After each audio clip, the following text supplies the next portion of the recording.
Aurianetena nesaja situngasui imoriaritos Ikristayon Isiriamun luda kerea koto sapupun eiponelo alo shotorengare nok aipur akiron Eigur kalo. Ya Etemokin kera nyora dakaro sokoni. To see how we are going to separate both the Muslims and the Christians.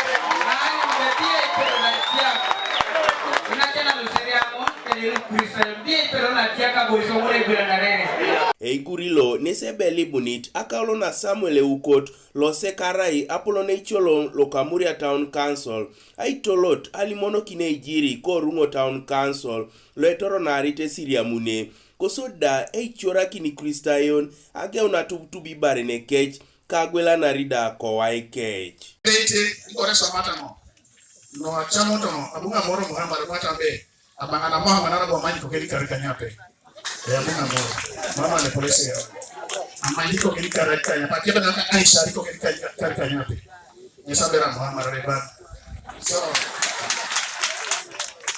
yato kina limo ni jino na bo iso kiere asanya limo ni se wole reso kiere hapo de Yesu. Hallelujah. Yes, lo peti lo kaporo ni lo kaida ni so kama kauka bila Maria so mitone roto. Yes, lo peti lo kaporo ni lo. However, my brother, you quote, my request to you is that you put us at the stick. It's so happening.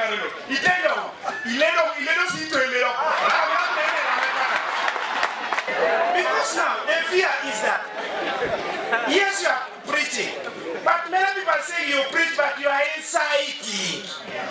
Asuman Muhammad Ochien ekadi lokoteso ngesabuki chorak inachan Isiriamun asalakini na pakina kaiswa nara ne pepeka Ikristayon. Sakira na tutubono elipeni sinachanaka nyesa yona mumutoma. Let's make use of our religious leaders. Let's make use of the structures. Tebe itosoma oningara ko kole kanisa lo apuga ndio tunganena kerena ina kitai apedora yei. Some of you saying that for us we are interested in arresting. You know we don't want. Si womtosa sibeke sakesa someka mitunga boni. Mamkwestie kotose kama onida. Ikristayon Isiriamun daichie kesi neritos. Ekola pupiango akotongo kisura no si tungalwera untelu. Epertai mor kaperata tunalo beki. Yala madarasa aburio ninataka nitaifuti. So that lekingo katunga Isiriamun arai Isiriamun ongiri kisotitingoto. Angeta kinet na urianet kana Isiriamun kes aponi kitori kinai boisit na egwela naratari koso di Ikristayon do waikech koso koni loka ngini duch loko Orungo Town Council. Kanuka TV East, Patrick Eteu kwa Muria.